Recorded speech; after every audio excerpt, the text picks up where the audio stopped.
shared the information. And this Saturday, we are live for Coffee Especially Crepes. if you're one of these fans. What is that? Is that Dallas? No. Now you see, you were a good man until you did that. Yeah. Look, I can't even. Hey, you know what? You're a fan. You a fan. You a fan. As long as you stick with your people, because the thing that get me is when you see those people that they're fans until their team not doing so well, and then they hop ship and they jump on another bandwagon. Them the ones that I'm like, nah. Yeah. I would actually rather somebody like I ran into this kid. He was a Cleveland Browns fan, and this was before they started doing well. This is when they was trying to see how much more they can lose a year. And that was their challenge.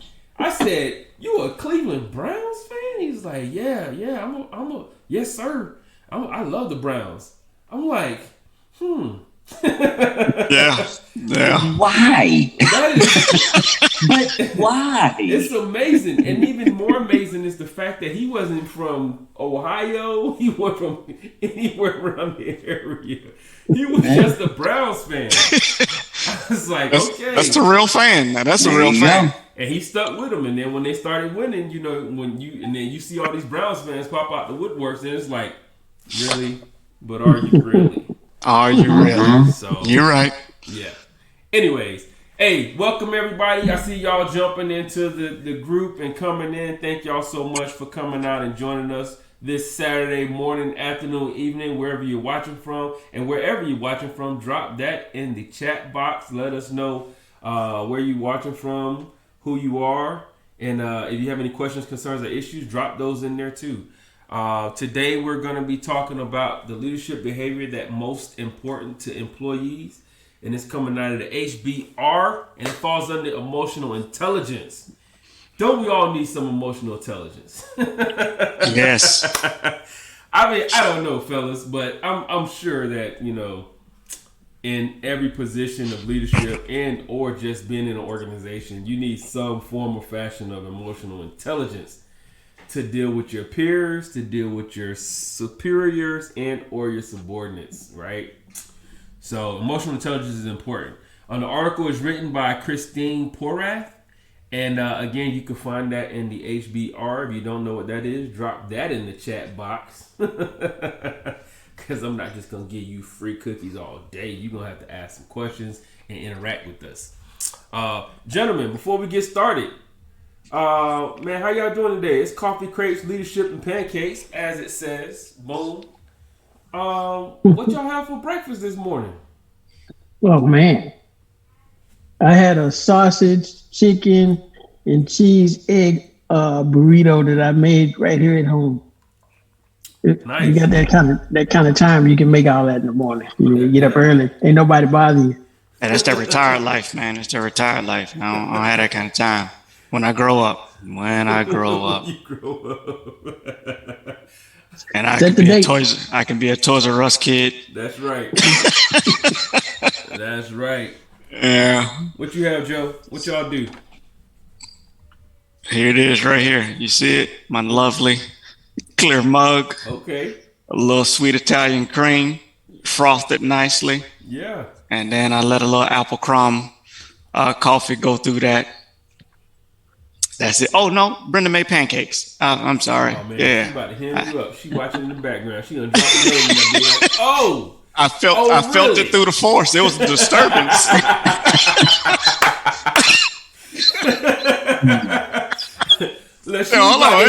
Oh boy, she's about to let the power be with you. I sensed the dark side moving towards me rapidly. She started doing this number right here. Hold up. What you say? We didn't. Why's my windpipe closing? Oh yeah, man. That's what's up. Get him, my sister. Get him. He acting up. Too early. Too early. I ain't had no coffee yet. That's what it is. That's right. Go and drink on that apple crisp coffee, man. That fancy stuff. What you got out there, Leonard? Oh, is that what you made? Where you say you live at again? and you on mute again, but you showing pictures of food and they. Yeah, I'm in California. That was my breakfast this morning. Oh, is that right? Hey, I'll Yeah, be so there you next. see, it's time stamped. I'll be there next Saturday. You said time It's 8. Is 8:30 good for you? All right, Look, I'm up at 4:30, so I'm good. look, Matt. So you usually the one that's doing it up. Leonard, he done started doing some stuff too. So what you got, Matt? What you do? Leonard won this week. Let me tell you, I'm usually the crepes guy, and I did not do that today. I had a piece of toast, and I'm still working on my coffee. Okay. So, Well, I got up early this morning because me and the Jewel Junkie were supposed to be going live, and you can't trust the good old service providers' information all the time. They say you're gonna get 1,000 or whatever, and you only get about 500, right? And so she was gonna get up and go live before me. So if we start breaking up, it's probably because the Jewel Junkie is live right now as well.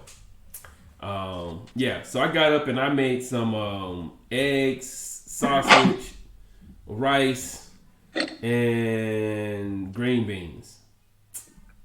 Mixed all that together with some onions, and it was pretty good, man. It was pretty good. And she didn't even eat. She got up late.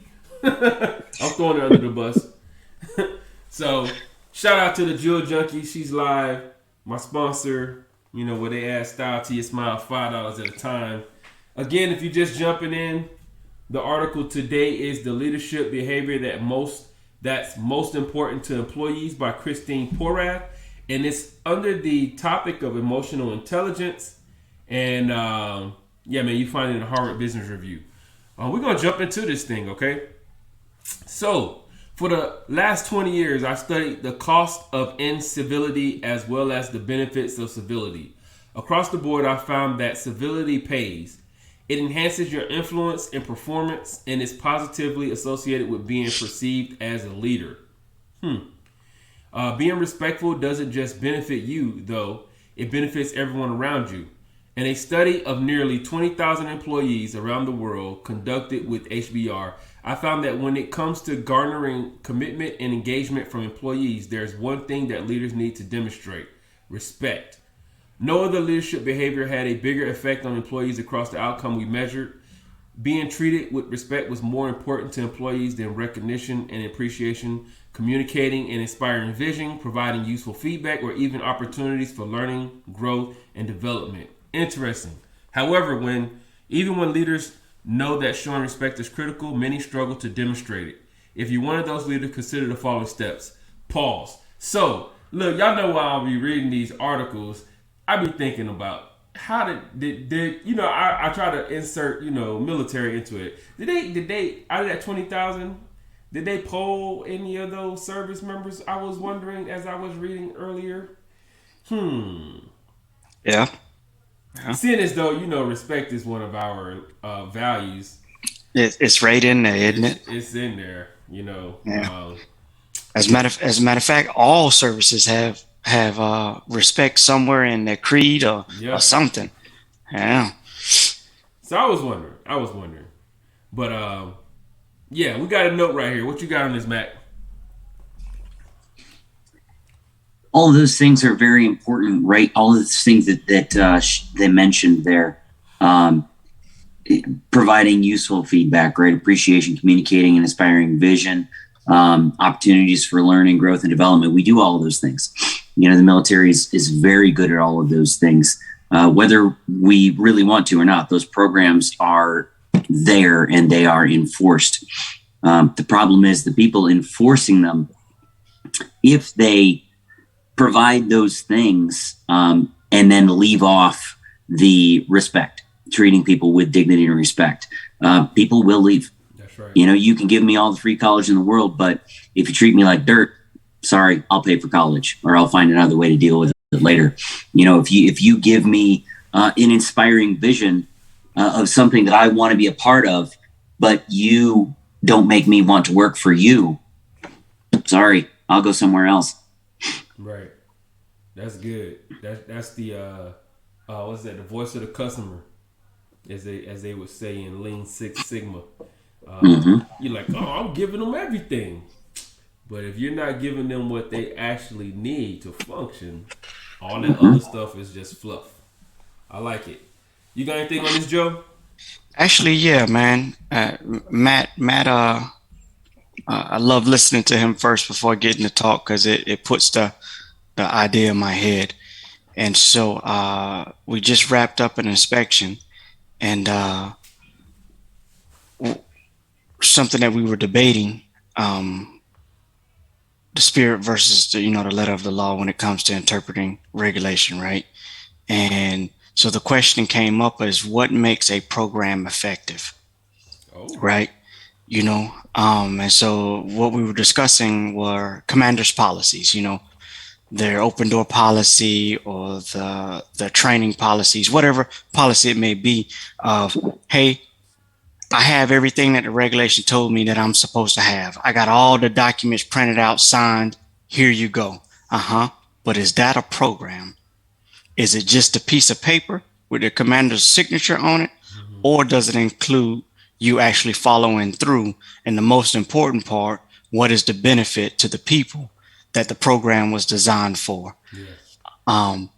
And so, how you said, Tay, the customer's voice.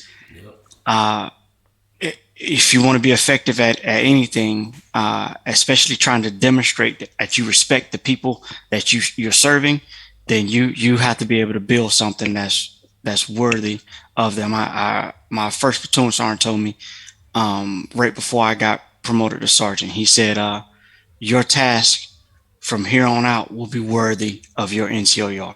I make a sole promise to you that I'll never ask you to go do something that's not worthy of your NCOER. I'll never forget that. That's good. What you got, Bernard? So I'm gonna kick this one off with a hunt the good stuff message over to Matt, and then I'm gonna talk about that topic because I gave Matt them props about them notes last week. Yeah. He didn't send me his notes this time. He just left me hanging. But that's okay. It's okay, Matt. Normally he put them out there and I get to pre-read and I be like, man, he on some stuff. This week he just left me hanging. Hey, did you send him a video of them towels? No, I didn't. I haven't done the towels yet, but it's on my bucket list. I'm gonna make that happen. But so getting back to the topic at hand, I always say, and I don't know if you go back and you poll some of my soldiers, if you could find one that say I didn't treat them with respect, I would probably, roll over and pass out. Yeah. Because my thought is, if you give respect to everybody from the bottom to the top, it's not hard because you're totally just giving respect.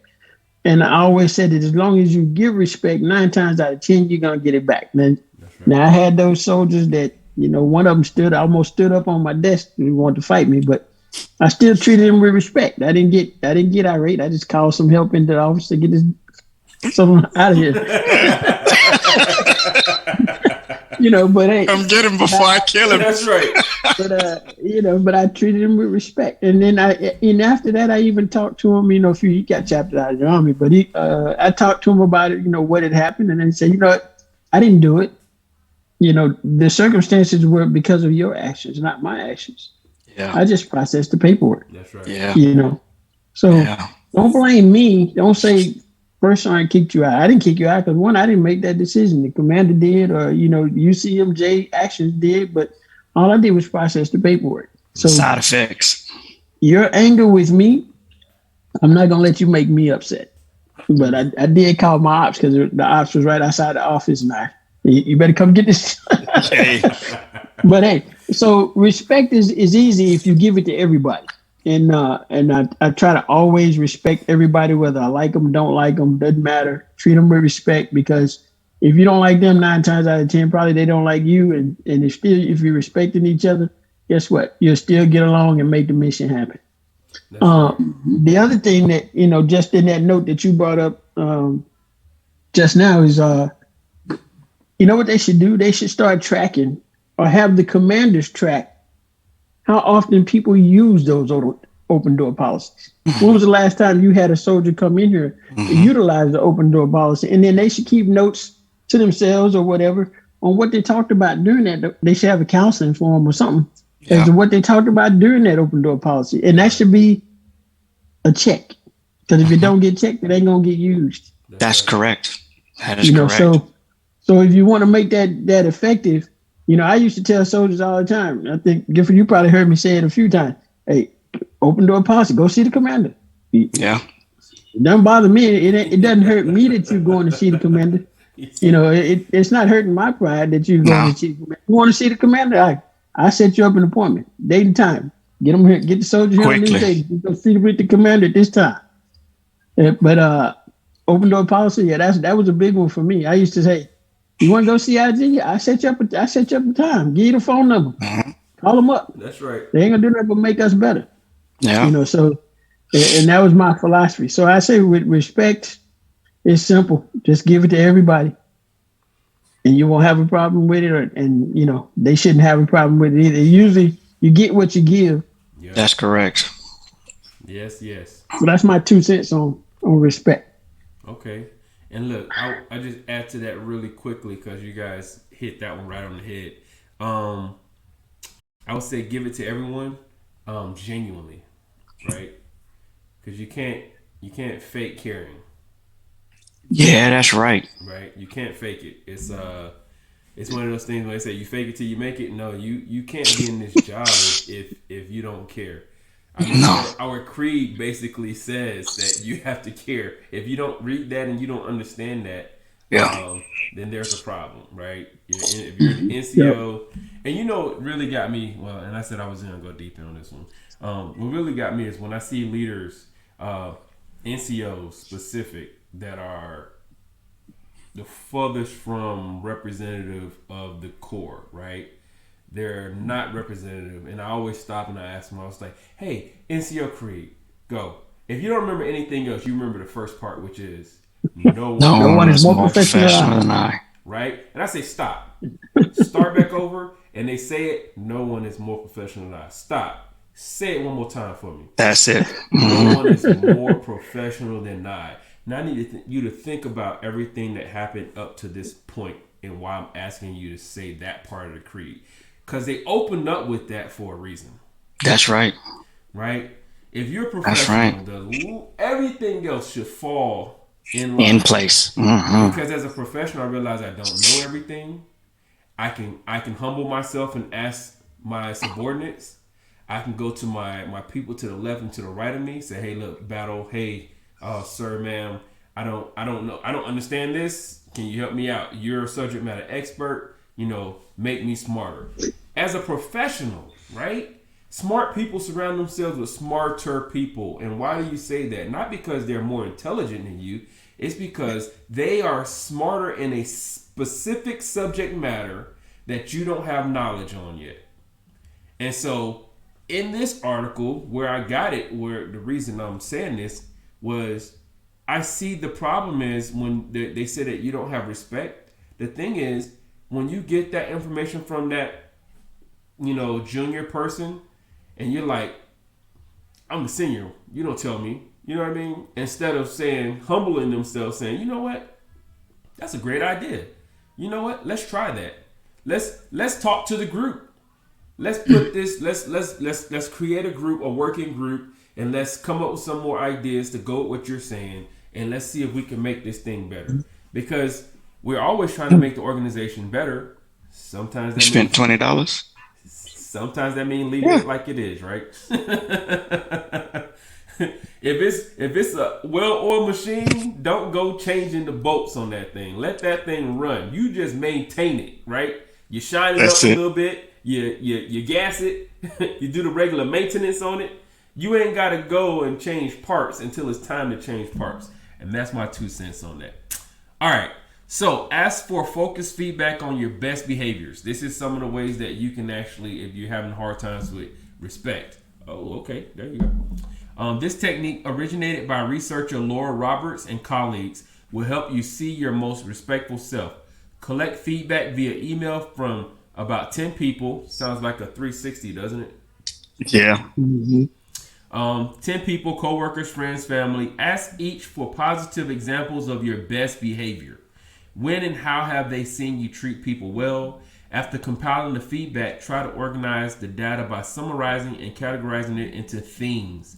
For example, create a table with columns for commonality, examples of the behavior, and your thoughts. You might also use Wordle.net. That's our game, ain't it, Leonard? Every day. That's how I start my morning. I make sure I get in early before anybody send me the answers. I be forgetting. I don't be sending the answers. Do you get the answers? No. Sometimes the people that just get started playing, they don't know how to, to share it. They share, they take a picture and share the answer. So yeah, I make sure I do mine. If you look at the time step on my pictures, it's like 12:34 at night. Oh yeah, so I get it as soon as I get it done. Look, I've been losing lately, but it's all right. You get 6 tries. If you haven't done it yet, Wordle is not paying us yet. But if you get 6 tries to find out this the word, and you got 6 letters, right? 5 letters. 5 letters. Man, you think it's easy. Man, some of them it's not. I was on like an 8-game winning streak, and then all of a sudden I'm on like a 10-game losing streak. and like clockwork, I get Lenard's, and I'm like, man, how in the world you get that word today? What the heck is this? Okay. All right. Well, he sent me a message. Let me tell you, he sent me a message on good luck on this word today.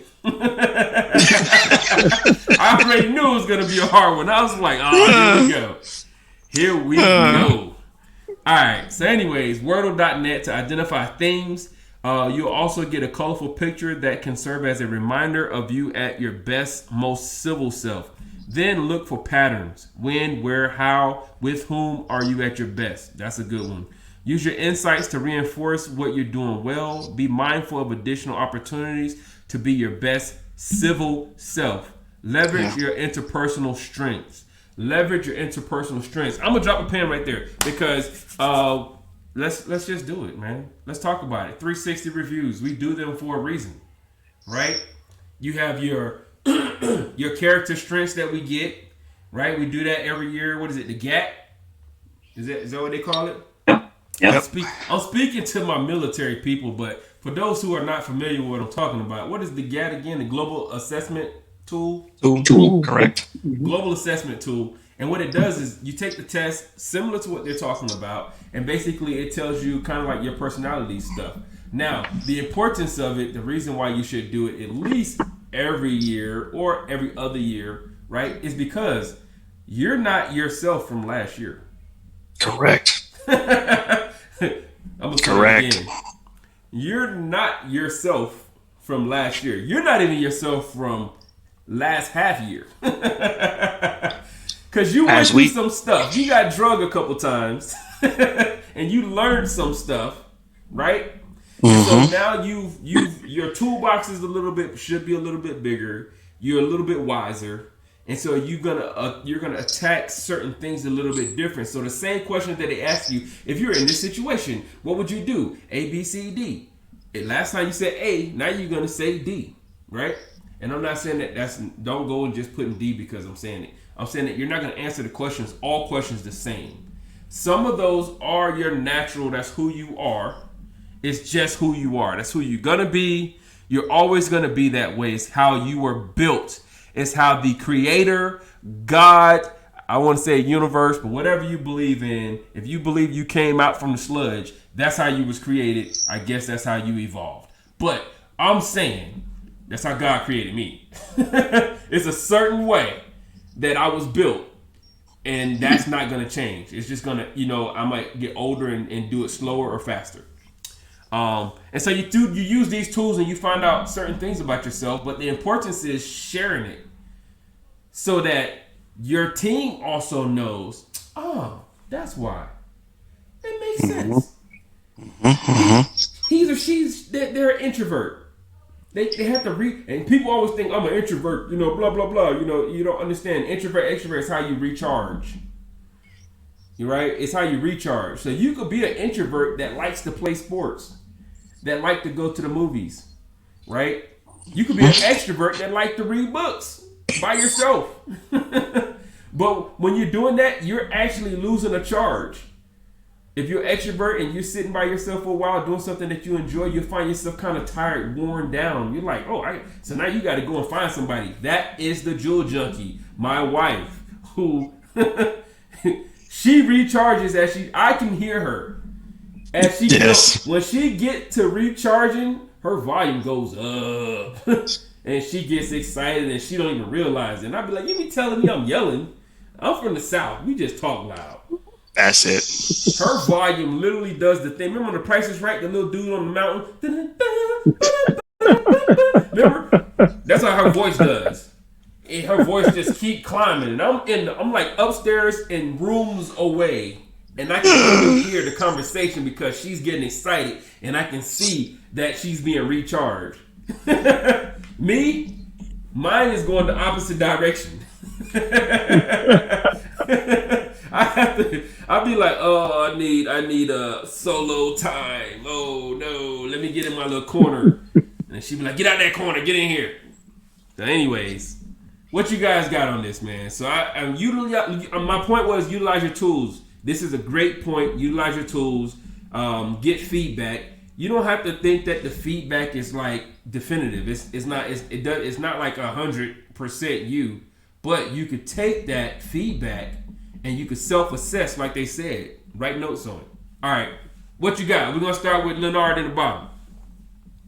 All right, well, this is my take on that. You know, just about everything I'm gonna tell you is gonna be related to military because I only know two things: military and finances. There's only two things I know in life, and I'm stuck in them, and I'm not going back to school. Hey, I like those two things. So I would say counseling. You know, counseling is the best time to get that information because it's a two-way street. You know, you seek self-improvement, and you seek self-improvement by when you're doing those counseling sessions with your soldiers, and you're asking them how you can. I see that fast. And you're asking them, you're telling them what they need to do to improve, or what you think they need to do to improve, and then that's when you turn around and you ask them. You say, how can I help you? And that's when you're going to find out the things that they can get from you that's going to make them better. And in doing that, not just the team you grow, but the team grows. He gets better, he or she gets better, and you get better with them because now you're creating that bond and you grow as a team. So I say use that counseling session as your best opportunity to get to know how to make yourself better from their perspective. Okay. Because we can always try to make ourselves better from our own perspective, but it's the other person's perspective. You know, it goes back to those 5 questions. I know somebody knows who you are, who I think you are, y'all know what I mean, right? Yeah. Like, it's not coming to my head right now, but I should have wrote that down. I didn't have notes like Matt, but that's okay, Matt. I'm looking for your notes next week. I'm telling you. I'll send next week's out today, I promise. So that's my thing. Utilize that counseling session and get that information and also grow together, become better as a team. I like it. What you got, Joe? That's pretty good, Leonard. That's pretty good. I like it. Only thing I would add to what Leonard was just speaking of is I can't remember who taught me to do it, but it was an effort to put more humility in me, and the results were phenomenal. And so any soldier who has given me the mantle of mentor in their life, I routinely ask them, why do they still call me mentor? What relevancy do I bring to their life? And what I found particularly special to ask that question, because I get some great feedback in it. And sometimes, I hear some stuff I don't want to hear, but I need to hear it, right? Yeah. But what I found in that is that the bond between me, them, and whatever circles they influence increase tenfold each time that I do it. And I found through that my ability to influence increases because people stick with you a lot longer. You know, speaking from the military perspective, right? So you're thinking that, okay, once you get promoted to the same rank as me, you don't need me no more, right? And they quickly let me know, no, that's not true. Yeah. That's not true at all. You still hold said mantle in my life. And when I call you, I expect for you to be ready for whatever it is I'm calling you for. So you better keep reading. You better keep doing all those other stuff that you do, because you are what I need. And I share that because it's so inspiring, and it's what keeps you going to be able to give the organization, the people, whatever the case it may be, what they need from you. And it keeps you, your self-confidence, your self-image, your self-esteem, all those categories in line, because you have a good idea of who you are as an individual, and from your perspective as well as from other people's perspective. Hey, look, Leonard, Matt just sent the thing out with his notes, so you got it. Let me switch windows. Look, Matt. I don't know. It's not just Matt, because I'm usually reminding, and I think we were all just busy this week. Yeah. Yeah. It was crazy. It's been a crazy week. I haven't turned in my homework from Sunday. I'm having a rough time writing right now, and it's just killing me. And this dude marked up my paper. My paper died. My entire thought process died. Every time I sit down to do my paperwork, and it's just the annotated bibliography that I was supposed to lead into the literature review, and I haven't turned in the literature review because I'm trying to finish and redo the annotated bibliography. But I just got this block, and all I see is all that red ink that he had on my paper. And I'm like, I didn't know that the annotated bibliography can go this south. Right? I'm like, this dude. He said, look, you're at a doctoral level now. You can't be writing like that. And I'm just like, it passed all the way up into this class. So, Matt, I won't, you're usually on, and I know you guys are busy. So that's partially my fault. I've been out. No worries. I'll take the ding. I mean, if I'm saying I'm going to do it, I got to do it. I was at the Health Occupation Students of America, HOSA. Joe, we talked about that last week. Yeah. So we had a couple thousand 14 to 18-year-old high school students that want to be health professionals. Yeah. So we were giving them the rundown of what we as military medicine really can provide. Gave them some testing, some skills testing, some scenarios we went through, and just had some good conversations with some young up and coming professionals.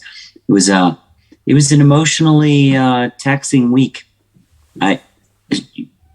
Props to every single teacher out there, because holy cow. Yes. Shout out to all the educators, man, for sure. Yes. You got anything you want to add to that piece though, Matt, about the 360? I do actually. And I was just saying, I was lucky enough to be at the National Character and Leadership Symposium at the Air Force Academy yesterday. And we heard from quite a few really good speakers. One of them was General Shari, who is a fighter pilot and most recently an astronaut, still works for NASA, just came back from the ISS. A few things that he said really, really rung true. And we're talking pretty high functioning individual. He said, you're going to make mistakes and you're going to have to ask for help. He said, and it's considered in these high functioning programs in schools and in leadership that if you're not making mistakes, then you're not trying hard enough. And if you're not asking for help, you probably don't understand what's going on. It's honestly true. Admit that you are capable of making mistakes. Ask for that feedback. Understand that, as numerous speakers said, and I've heard many, many people say it and read it in a lot of places, but feedback is a gift. Feedback is a gift. And if we think about it, we don't have to give feedback. We don't. Our soldiers, our subordinates, wherever you are, don't have to give feedback. And when they do, the recognition that it takes something, right? It takes something out of them. especially with these up and coming generations that do not thrive on social interactions at all. It takes something for them to speak up. So listen. Actively listen. Yep. Yes. That's good. Okay, jumping back in. Discover your shortcomings. I think we all said that. Discover your shortcomings. Gather candid feedback from your colleagues and friends, not only on what you're doing that conveys respect, but also how you can improve. That don't be afraid to hear that you're not doing something right or you're not doing something well. Right? You'll find that once you show that you're capable of receiving that information, that people will come to you more, not just with the good or the bad, but with everything and with their stuff. If I know that I can trust you with my opinion of you, oh man, I can trust you to with some stuff that's going on with me. You can help me work through some stuff, right? What they say? Show me a person. What's the saying? I'll figure it out. Specifically, what are your shortcomings? Identify a couple of trusted colleagues who have the best intentions for you and your organization. These are folks who you believe will provide direct and honest feedback. Wonder who that is. Ask for their views about how you treat other people. What do you do well? What could you do better? And listen carefully or actively. Consider the actions of Lieutenant Christopher Manning. This is where I got excited. I heard lieutenant. I was like, oh, okay, we got some military in this one. They talked to some military folks. A naval intelligence officer. And then I was like, oh. We won't hold it against him. We won't hold it against him. They asked military. I'm just messing with y'all. All my military, Navy people, Marines, Air Force. I'm just joking. We love you guys. I love everybody.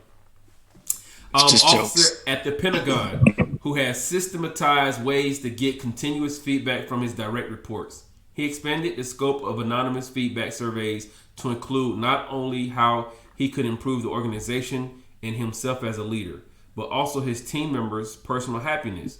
For example, including how supported people felt by him and work-life balance. That's very important, people. We talked about that in an article, Urgent versus Important, almost a year ago. Yes. He also instituted an anonymous comment box and encouraged an open door policy. He even provides incentives for the most insightful critiques, such as the chance to attend a course or conference of interest, extra time off. Who don't want extra time off? Public recognition, etc. Now you tell me, you ain't gotta give them extra time off. You just tell them, hey, look, you can skip PT this morning. I'm supposed to be like, where you want, how much you want? Get your notepad. All right. And I get to tell you how I feel. That's right. You gonna let me get the almost get the sleep in this morning? Or even like some of them don't even want to sleep in. They just like, I don't want to do group PT. You gonna let me go to the gym and do PT? Oh, someone just want to wear civilian clothes for PT. Go figure. Yeah. God, that's something so simple. Yeah. Right? So simple. Yeah. Or some of them just want to let me run the PT session. Right? Everybody don't want to take PT off. Some of them just don't want to do the same old, and that is understandable. Get off of my soapbox. And he meets one-on-one with direct reports frequently. That sounds like something that one of you guys said earlier. Counseling, the regular feedback from these sources has helped him hone his skills. The bonus, he found that those who report to him are more engaged and respect him more. Oh. If you don't feel comfortable in listening to feedback of your entire team, you can also ask a trusted direct report to gather feedback within the organization about whether you, the leader, consistently demonstrate civility and what situations may trigger uncivil behavior. Pause. We're going to drop it. Joe, that sounds a lot like your job. Man. Come on. We'll open up with you, Joe, because it does sound like yours. Yeah, man, I could see the span of my career in that dialogue, just how that goes, and earning people's respect and trust is it really is an art of how to do it. And I've seen people fail at doing it. And I remember when I took my company at Hood, and one of my NCOs, she told me, she said, I first time, all due respect, you know what that means. As soon as you hear the all due respect, oh Lord, here we go. Here it comes. It's just coming. You better maintain your military bearing, I tell you that. Before you finish, go and lock on up. All due respect, at ease. Yeah. Carry on. And so she told me, she said, I got two things for you. I said, okay, I'm listening. She said, first, I think you're too soft. I said, oh, wow, that's a different perspective. Yeah. Oh, okay. I don't think I've ever heard a soldier tell me that I'm soft, but wow. It's normally the other way around. Okay, I'm really listening. And so she tells me that. And, I asked some clarifying questions, and her body language was like, oh, my God, we're actually going to talk about it? Sure. You come in and you have a strong perspective. I want to hear where you're going with this. Yeah. How is it that you think I'm too soft? Now, what it bled into is I was trying to be the super platoon sergeant, right? Instead of the first sergeant. And so as I listened to her, eventually we got to the nitty gritty. And I said, you know what? You are absolutely right. Hey, go get the platoon sergeants. Let's all have a chat. Let's all have a chat. That's pretty daggum good. Platoon sergeants, y'all feel like I'm too far into your business? Yeah, first sergeant. All right. Well, let's go ahead and put some hard lines out there. Okay. First, I want to let you know what I'm trying to do. Okay. Secondly, I want to hear what your thoughts are about that. And so I said, first, I am trying to reestablish the prestige of the office of first sergeant, not me, the office. That's number one.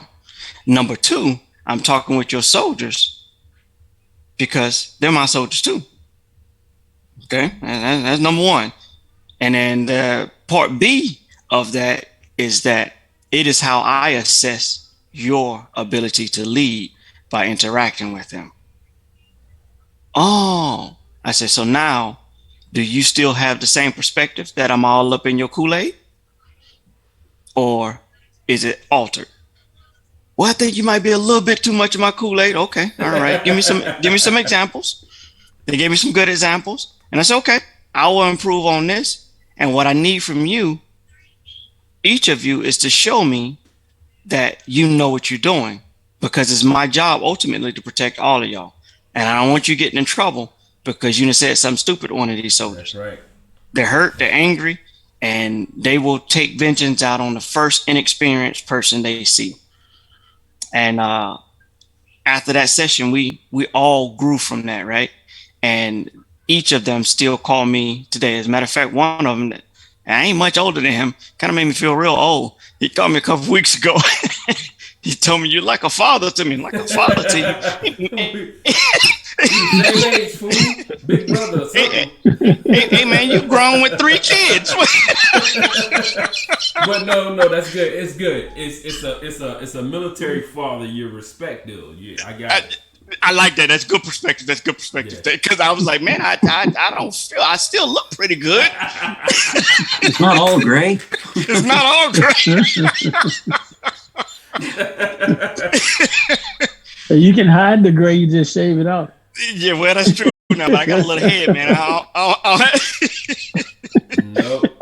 No razor should come to this head. You got that right. None. My wife was like, "Are you gonna cut it soon?" No, man. Nope. It looked good too, man. Thank you, bro. Thank you.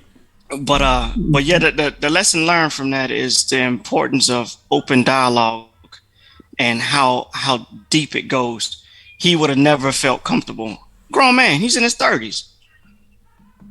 He would never felt comfortable of saying that if I didn't share vulnerabilities and show that I'm a human being just like you, and I need you in order for me to be able to do what it is that y'all expect for me to do. Mm.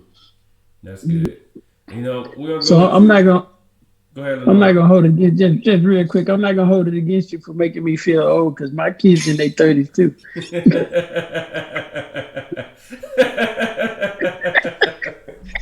You know what I'm talking about there. We all aspire to get there.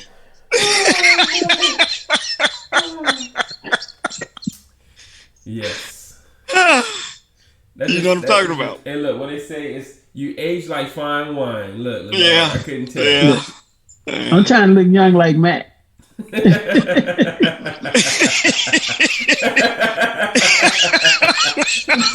Look, you surprised I don't me feel over it. there. Like me? I don't feel it. Let me tell you. So As long as you look it, that's what's important. Exactly. And There I'm you gonna go. tell you guys the testimony to what you said, Joe. Leonard used to do that, and sure enough, you know, as a soldier that grew up under the Leonard was a culture shock for me because he came in Mr. I'm thinking like this dude was you know, combat arms guy. And you know, you look at him at first, you know, he ride motorcycles, you know, he done did all these high speed things. I'm like, oh yeah, he's about to shock and awe us like crazy. He come in like, hey guys, hunt the good stuff, and I'm like, What? okay, it's coming, get ready. And he's just like, you know, hey, how you guys doing? This and that. And my son's like, yeah, I was talking the first time. I'm like, hold up. Yeah. You didn't tell me that you was talking to First Sergeant, and I ain't hear anything. What is it? What happened? You know, and I'm not doing anything wrong. It's just I need to know that if there's an issue, you let me try to fix the issue first. They're like, oh no, we were just talking to First Sergeant. I'm just like, Yeah. this is a little odd. You know, because when I grew up, I didn't want to talk to my sergeant unless it was something. They said, Sergeant want to see you. I was like, what did I do? Okay, you know, whatever. You know, I'm gonna go through my squad leader, my team leader, but I'm not. If my sergeant called me, it was a problem, right? And not that they weren't doing their job, but it was just one of those things, right? It's just like, let alone the first sergeant call. Oh my God, first sergeant called me to the no. And so it's a good transition to where you have leaders that are actually they let the soldiers know, hey, look, you can talk to me. I'm not trying to get you in trouble. I'm not trying to get them in trouble. I just want to know who you are. How was that class that you said you were going to? I remember, you know, it was a time when we were under the hospital, Leonard, back when we were the vet services was just getting their command deal. And Yep. hospital Transition. The troop command was in Darnell Army Community Hospital, out in great old Fort Hood. Yeah. He the first sergeant, I played ball for them, and he stopped me one time, you know, not in basketball attire, I'm in uniform, and he's like, hey Gifford, you know what, I'm across the thing, I'm like, oh. it's like that rank just has that ability to like, oh, what's going on? And I'm like, oh, everybody looking at me like, what you do? Oh my goodness, you got your hands in your pocket. What did you pass some trash on the did you what'd you do? He's like, hey, how was such and such and such and such? And I'm just like, it was great. Is that all you wanted? Oh, yeah. Wonderful. And then they were looking at me like, you had to do something. What did you do? You kissing up the first sergeant, you know? But that's how it was when it first happened. And I'm just not remembering that, thinking back on it. We got to change the mindset. So I appreciate having that experience with you, Leonard, before I move forward, because then it gave you the perspective of, you know, it's not about creating that fear in people, right? It's creating a relationship and building that trust and respect. And then you're able to get the people to do more without having to yell and scream and cuss them out. And, you know, if I wanted you to have a family, I would issue you one, all that crazy madness, you know, back in the day. So anyways, I didn't mean to go down a rabbit hole. What you got on this topic, Leonard? Hey, I think I don't really have a whole lot I can say to that. You know, it's just one of those things where, you know, it's that there's more than one way to get to mission accomplishment. So I think as leaders, we have to understand, and once we accept the fact that we don't know every way, and there are many ways to skin a cat, right. You know. So like you said earlier, you let someone else take charge. and I had a sergeant first class Patterson. I was a staff sergeant at the time.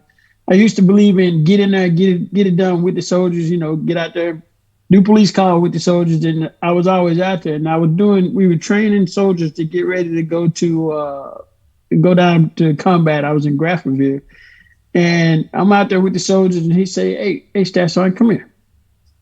I want you to stand up here beside me and don't move. Just tell them what to do."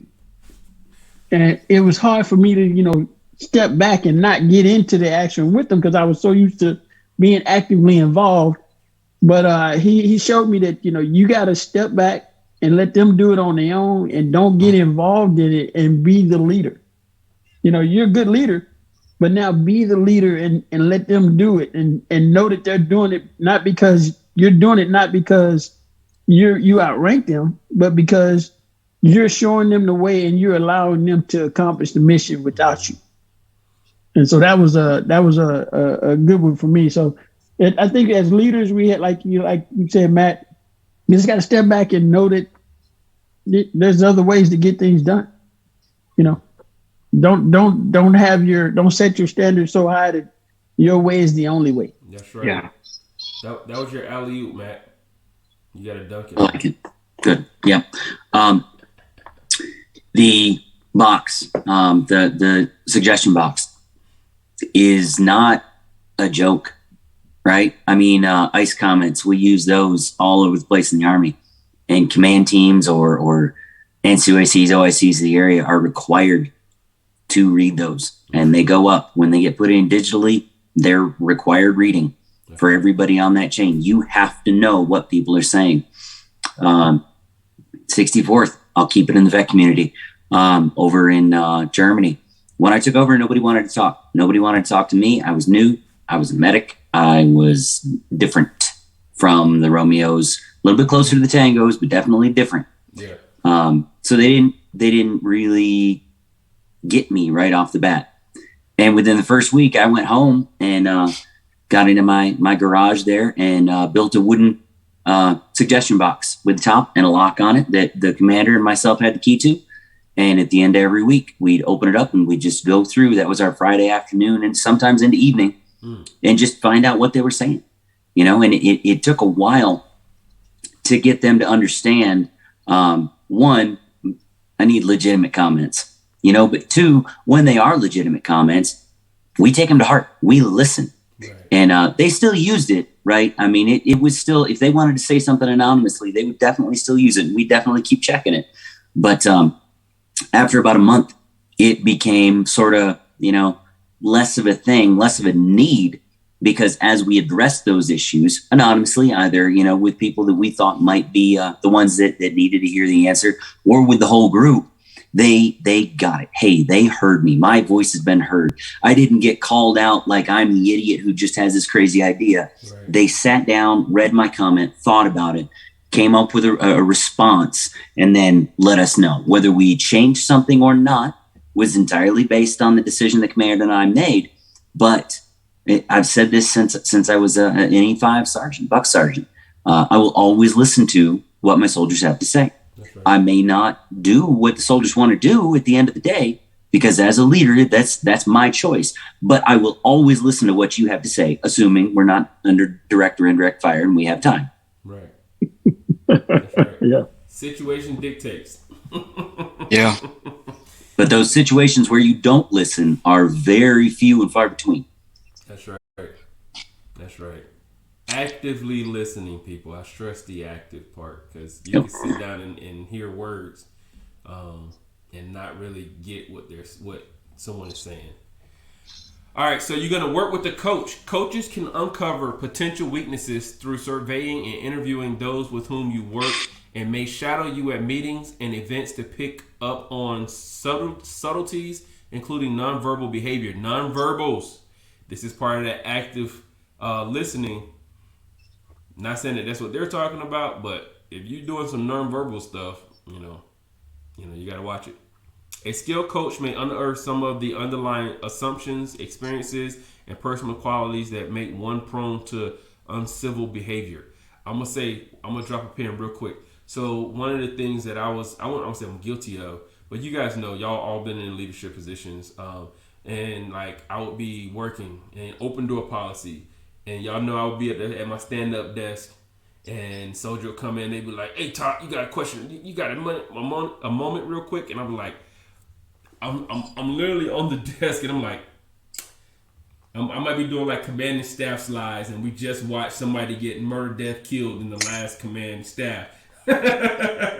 And this is like the third change, and it's like 6 slides that I gotta change the right way, right? And so I'm like, yes, I do. Is it an emergency, or can I keep, doing this while you're talking because I got a deadline? But if it is emergency, I'll stop. And then they'll say, oh no, you can keep typing. I just got XYZ. I'm like, all right, cool. And then, I'll go back to doing my thing, doing the slides, and then I'll be like, okay, yeah. Doing this right here. Yeah. So just, you got to understand that, that body, your posture, things like that will convey a different message, whether you're talking or you're the one that's listening. All right. So ask specifically how you can improve. Once you have clarity on which behaviors you want to improve, first gather information from others about how best to go about this. This feed forward method, originated by author Marshall Goldsmith, is a terrific way to gather specific ideas for improving your behavior. The process is: describe your goal clearly and simply to anyone you know. Ask for 2 suggestions. Encourage creative ideas. Listen carefully. Write the suggestion down. Respond with thank you, nothing more, no excuses or defensiveness. Sounds like an AAR, doesn't it? It does. Don't justify what they just told you in the after action review. Just say, thank you. I appreciate it. Repeat by asking additional people. So you get your review, get your feedback from a bunch of different people. 360 review, stump, 360 review, stump. And you just do that until, and the thing is, I'm guilty of this, especially when I was active. People would send me their 360 review like while I was busy. And then that link will get buried somewhere. And I'm like, oh, I got to do such and such as 360 review. And it's already timed out. Yeah. So if you've been asked to do a 360 review, I ask that you make it, be intentional, fill it out, because if they trusted you enough to send it to you, they value your feedback, and it's important for you to give them that feedback. On the other side, if you are the person, follow up with them in person. Hey, look, I sent you a 360 review. Hey, I would really appreciate it if you can give me the information. You could tell me right now, but I need it on the thing too, so that, XYZ. And then you say, thank you. I appreciate it. Oh, and you know why I do that? I do that because of XYZ. Nope. Thank you. And carry on with your day. All right, what you gentlemen got? What you want? Matt, we're going to start with you on this one. It goes back to what we had already talked about, asking for that feedback, getting that feedback. And I like how he said, ask for it from your friends. They also talk about asking for, earlier, I believe they asked about talking about where you're successful. What are my success points? When do you see me as most successful? But at the same time, talk to those people that you trust and ask for the opposite side too. Yep. Hey, I realize this is going to be uncomfortable for me and possibly even for you, but when are some times that you've noticed that I was not as good at my job, not as effective in my job? When were the times that you, as a peer or senior or subordinate, saw me and thought, I don't know, either something's wrong or this isn't the guy or gal I want to be working for right now? Brace yourself for it, right, and say, all right, here comes some honest, probably, hopefully, well-intentioned feedback, and take that. We can't fix what we don't know. I mean, I don't know how many times I've said that. I say it to large and small formations and individuals all the time. I cannot help if I don't know about it. I can't help me if I don't know about it. And my introspection is from my point of view. That's right. So the more you get, the wider you broaden that, whether it be from someone who's gone and polled people for you, or, anonymous feedback, or people coming right up to you and deliberately saying, hey, here's this, or questions you ask them. Cherish that, value that for what it is, take from it what you can, and make from it what you will. That's right. What you got, Joe? Hey, so man, first, Matt, that was just spot on, man.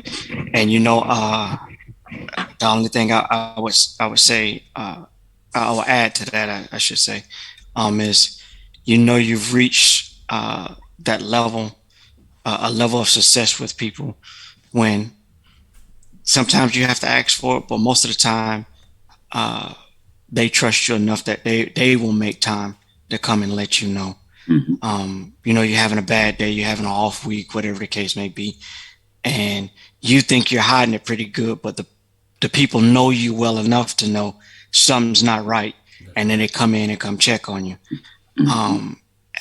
And the important thing about that is you being a person, a human being enough in their eyes that they become to care about you as much as you care about them. And Tay, you said it earlier in the dialogue of you can't fake being genuine. You can't fake authenticity. You can try, but it only turns people off. Yeah. And I for one have been very appreciative of it, right? Especially for you two gentlemen. Our Germany days were awesome. And anytime that I was off or cleared I didn't know how to do something, either one of you or both of you will make time to ensure that I knew that first it wasn't right, or whatever the case may be, and help me to get on the right path. And because, sometimes when you're in the midst of the storm, you can't really see which direction you should go. Never mind ask the questions of what's not right now. And so it's good to have people that are around you that recognize you're in the storm and say, hey, buddy, hey, this way. I can't see. I know you can't see. Follow the sound of my voice. Follow my voice. Yes. That's it. That's it. When I get on the other side of the storm, then we'll talk about how you got in the storm. And then we can also talk about what I think you could do better while you were in the storm. Right. That's good. What you got, Leonard? Oops. You on mute, but I knew you something blowed up. It blew up. I say my mind is blown. I don't think I could say anything that would even add up to what y'all just said. I just took it all in and I learned some stuff and like I said, it's one of those things. I don't know everything, but I recognize good stuff. Yeah. And Matt, introspection. Yeah, I had to look it up. Like, what? Yeah, I had it when you saw me step away from I hold up, what the heck is that? I never even heard that word before. But Matt is an educator. Hey, let me tell you. Examination or observation of one's own mental or an emotional process outside. Mm-hmm. Yeah.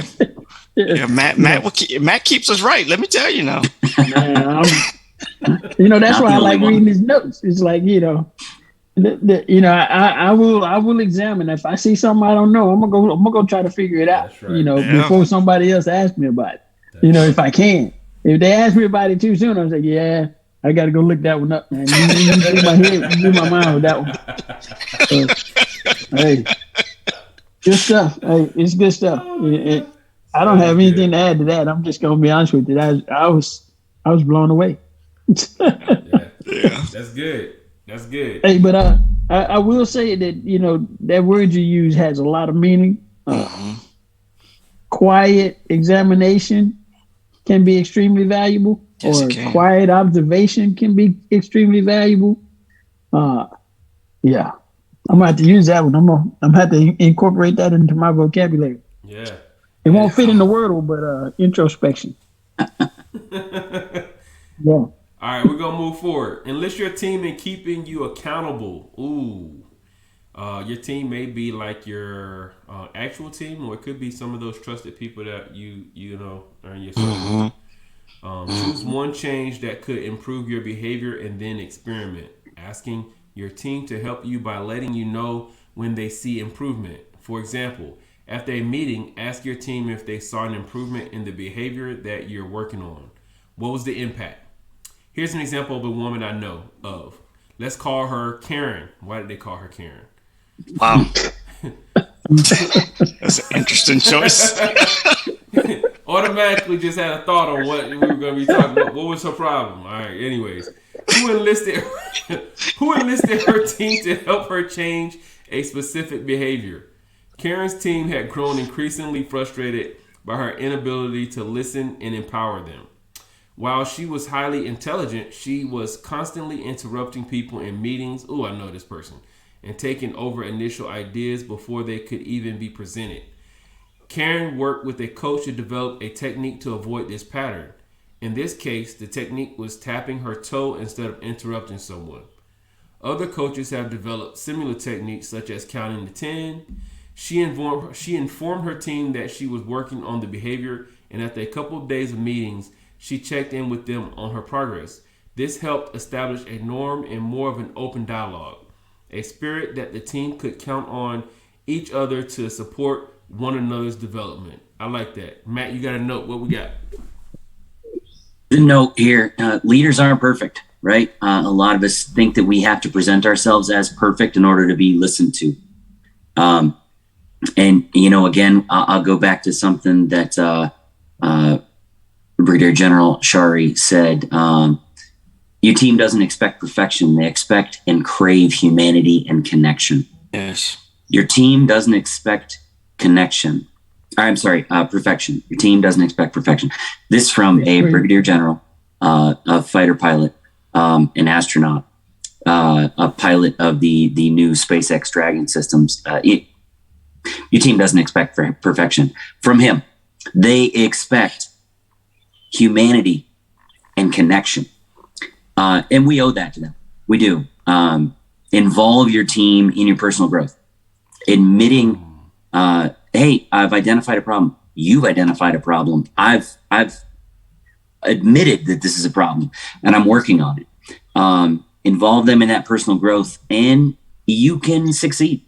They will see that humanity, that humility too, and say, we can work with that. Or, hey, wow, maybe I can learn something from that. Show them that you are human and being wrong isn't the end of the world.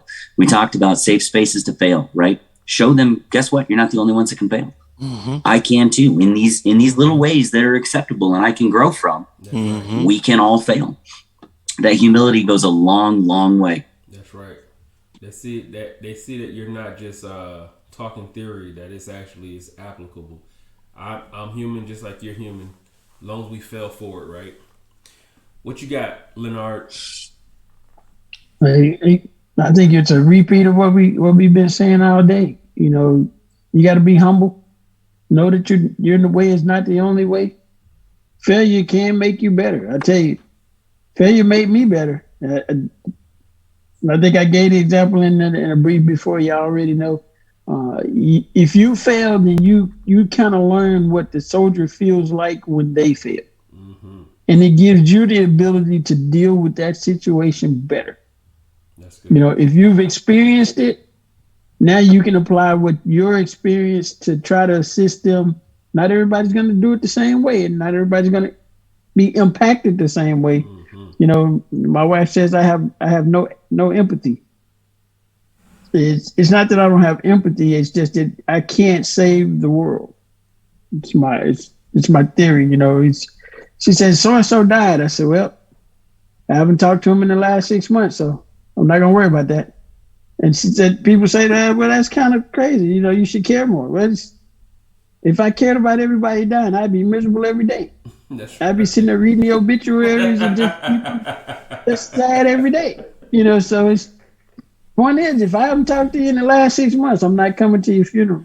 It's my rule. I say, I don't expect you to come to mine. It's the same thing when they say, oh, so-and-so passed away. Send them flowers. Well, I didn't send them flowers while they was alive. Why am I going to send them flowers now? They ain't going to see it. That's right. You know, It's who you like trying to impress? the So, people you that's know, left behind walk that the you don't walk. even know. Yep. Walk the walk and be who you are, and trust me, your soldiers gonna see it.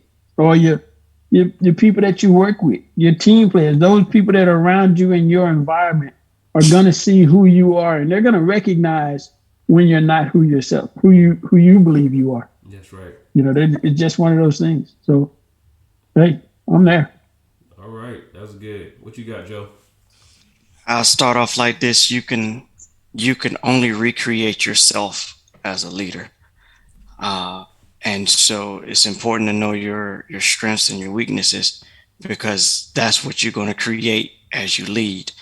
And what's that coined or cliche statement? Be the change that you want to see. Mm-hmm. As a leader, if you lack the ability to do something, you can't teach something that you don't know.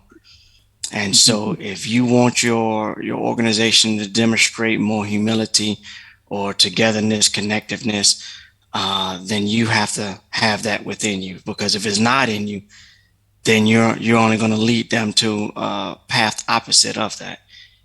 And I think it's important for self-awareness.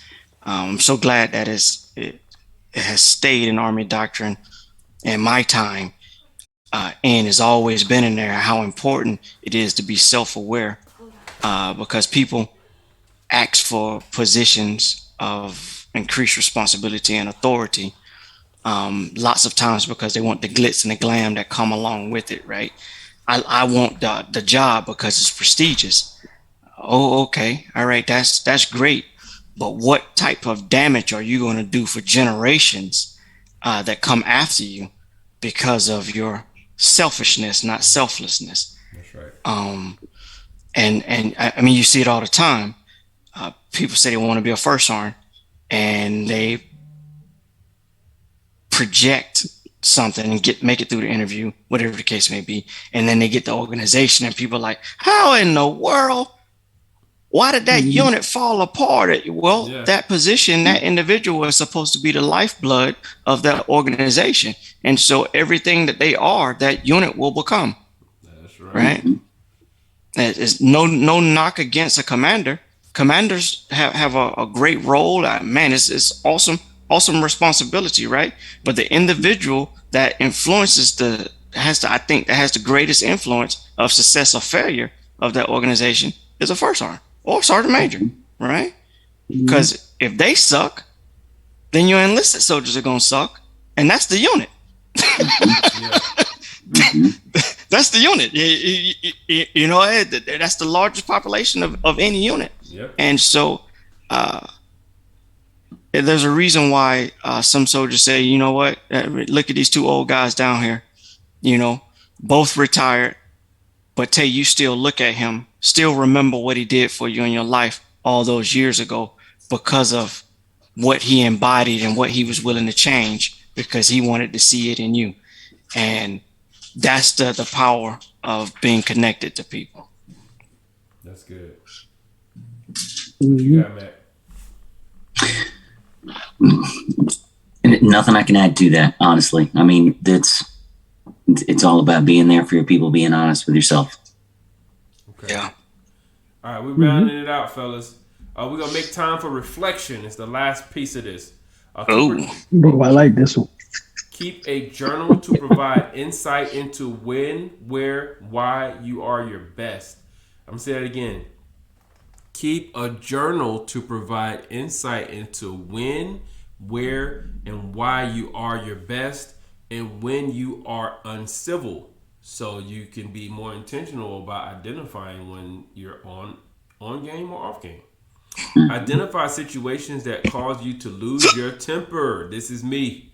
A leader I worked with named Monica noticed that she was far more curt in the late afternoons. She began her days before 5 a.m. By the time late afternoon hit, she was tired and was less emotionally attuned. She was brusque and conversations and less civil and email. Ooh, them emails will get you. Before she started journaling and reflecting on her day, Monica was unaware of the effect of time of day and her energy management on her demeanor.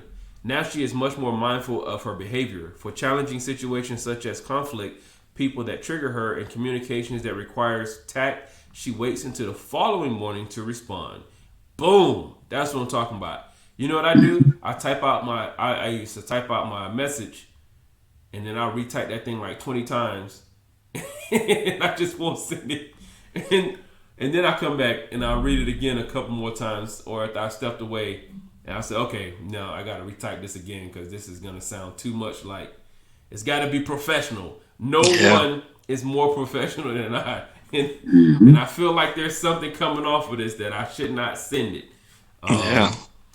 So, yeah. All right. So, consider tracking your own energy through the day via this energy audit. Reflection helps your identity strategies to maintain composure and be your best, most civil self. After adopting some of the improvement strategies, do you see a decrease in incivility or increase in civility? Track yourself and review progress on a regular basis.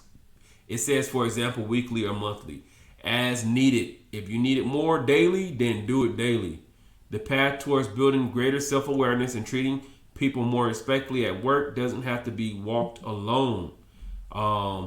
This article is on energy. It's on energy management, but it falls under emotional intelligence, and it was written by a one and only Christine Porath. You find it in the Harvard Business Review, and we're going to get our final thoughts on this. So, our individual that get us the high speed articles. What's your final thoughts on this article, Matt? One thing that they didn't touch on that I think is very important is while we ask for and learn to receive the candid feedback, that we also be the candid feedback that our people need. Not out of spite, but again, Mr. Joseph, this is the reason that you have a job right now. Being that candid feedback through that wonderful IG system and saying, here's what you need to be doing and here's what you are not doing. Yeah. And then remembering at the end of the day, like I said, like so many have said, feedback is a gift, right? It takes courage and conviction for people to speak up. So make the time to listen when they actually do. Even if you don't like what it is that you're hearing, take it seriously. You don't need to action every little bit of it. You don't. Yeah, some of that stuff is going to be really good to hear. Some of it's going to be really annoying to hear. Some of it's going to be completely useless because it's opinion that goes completely contrary to fact and needs of the mission. But you need to listen to it. You need to understand where their heads are at. That's what I think would be my most important takeaways from this. Aside from, we all know ourselves, and while we will listen to that feedback, we'll request that feedback, we also know when we're out of balance. We know when we're off. Listen to your gut and don't be afraid to ask for that help if and when you need it. That's right. All right, what you got, Leonard? What's your closing statements? You solving world peace and we can't hear you. I try to give respect to everybody by making my thing silent so you don't hear me typing going on around here. But HTGS, something you live by. Just like when I was in the service, I lived by the creed. Now I live by hunt the good stuff. Hunt the good stuff is all about perspective. It means to focus on the positives and continue to move forward. In every situation, there's a positive, which means it may not always be apparent what the positive is, but you have to seek it out. That's why you have to hunt it. Take a moment to understand what has happened, accept it, then reset your mind on the next goal or task desired that you want to achieve. Don't waste time on what you cannot change. Strive to remain focused on the positives, smile, and hunt the good stuff. It's just that. I still make notes of good things that happen in the day. And when my wife comes home from work, and so I just gave her a kiss and she went off to work for the day. Even though she teaches, She works hard, but she's working extra hard right now because she's in charge. And I keep telling her she needs some better time management. I need to be a supervisor. I can help her not work on the weekend. But getting back to the point at hand, I want to remember the positive things. I don't want to focus on the negatives. So I tend not to write down the negative things that happen throughout the day, but I will write down the good things that happen throughout the day. Because when I look back, when my Facebook pops up and it reflects back to a day before, I don't want that to reflect back to something that remind me of something negative. Right. Which is why I tend not to put negative things on Facebook. I put positive things. So when it flashes back, it's going to be a good memory that it's going to bring, it's going to cause my emotions to be uplifting and not down. So focus on the positives, strive to achieve what you want to achieve, accept what you can't change, and continue to move forward. Because you can only make life better. That's your goal, is to make it better. You don't want to make it worse. So I tend to try to stay away from the negatives and say, look, let's just focus on where we're trying to get to and not focus on our mistakes. They're going to happen. Yes. It's all about where you put your mindset. And that's all I have. That's good stuff. All right, Joe, what's your closing argument? What's your final statements? You got your slides ready? I do got my slides, man. I was formulating it right here in the little Rolodex I was listening to some good stuff. That's right. I would say my greatest successes that I've experienced in my time in the Army have come from me being an active seeker of that feedback, not waiting for somebody to come give it to me. One of the greatest benefits of it is it caused me to mature at a much faster pace than what the normal person would. It's because I was constantly seeking that feedback. And if I could share that, if I could share anything with somebody, is the old saying is the day you stop learning is the day you die. It's not a physical death. Physical death may be shortly after that. Yeah, for real. But the day you cease to live and you are in a standstill is the day that you stop learning. And so actively seeking feedback from trusted sources. And here's one that I've learned, even for somebody that you think is unimportant in your eyes or they're a failure, you can still learn from them. One of the greatest things has changed me as a leader. I was advising some senior commanders my last inspection, and I based it off of a soldier that we put out of the Army. We put her out. She terrible individual, right? She needed to go. Yeah. But it was something that she said to me that helped me become a much better leader. And I shared that with a commander who was struggling. He failed to see what his soldiers saw in him. And so he was making policies and orders that was detrimental to their growth. And so it's important to seek that if you want to be successful. Don't believe me? Look at anybody's rags to riches stories, and you'll see that they actively sought that feedback in order to get better, to become the billionaire or whatever it is that they are today. That's good. All right, for everybody, if you just jumped in or you jumped in midway, the article is "The Leadership Behavior That's Most Important to Employees" by Christine Porath. And it's in the HBR. If you don't know what that is, again, shoot us a message. Drop it in the comment block, and we'll let you know what that is and where you can find it. And the trait that they were talking about was respect. And respect is very important in all aspects of life. And it's respect for self, respect for others. And when you do that, you'll go through the things that need to be done to increase your emotional intelligence, because you care. Remember, you can't fake caring. Shout out to Perea. I stole that from him. So I'm not gonna go in. Y'all said good. The last thing is, Matt, what's our next topic for the following week? Next week, we're going to be going over sustaining hope in uncertain times. If anybody's interested in that article, let us know. I sent that out over the small group that we have of people who will hopefully show up and give us some of their wisdom. That's If you have right. any questions at any point, shoot them out. If you happen to be listening and you want to read this article before we talk about it and shoot in questions that's, you let us know. We'll load them in and use that as talking fodder. That's right. And look, he mentioned our group. It's leaders that, they're on standby, man. Sometimes they'll be on here, but sometimes, most of the times, they're inside of there waiting for questions, concerns, and issues.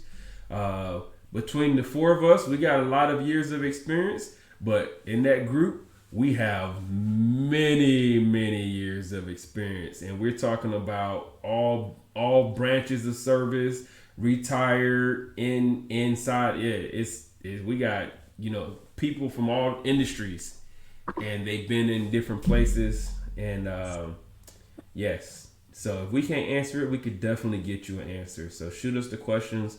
Goal is to make everyone better, so that we can make our communities better as an end result. Yeah, man. Hey, it's Saturday. Thank you guys for coming out. If you're looking for this, it's not live anymore. If you're listening on the podcast, so the podcast, you can find us on Google, Amazon, iHeartRadio, Apple, Spotify. It's a whole bunch of them. You can find us out there. Share the podcast, man. If you want to watch the video, it's on YouTube. You can also go to Twitch. It's where we broadcast live from. So, man, get out there, like, comment, and subscribe while you're out there. And make sure you drop some comments, man. Let us know where you're watching from. And we look forward to seeing you all next week. Take care. Peace. Peace out.